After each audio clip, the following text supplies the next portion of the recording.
Assalamualaikum wa rahmatullahi wa barakatuh. Hormatly kadrlуу bir tuğandarım.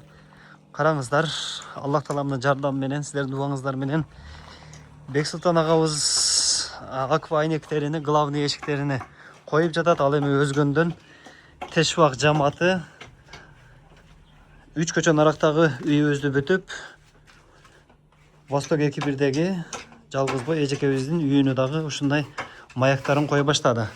Аппараттын жардамында өтө тез бүтөт экен. Кудай буйруса бул жерде дагы 2 күндө толугу менен бүтүрүп кетишет жамаат. Ошого дуа кылып турасыздар, колдоп турасыздар. Караңыздар, бул комнатага дагы маяк коюлуп калыптыр. Азыр эми бул жака дагы эки жерине койсо, маяктар даяр болуп калат экен. Бул жак душевой. На главный эшик. Ал эми бул жер пол USB какканбыз. Ал эми бул жака дагы азыр маяктарды коюшту баштайт.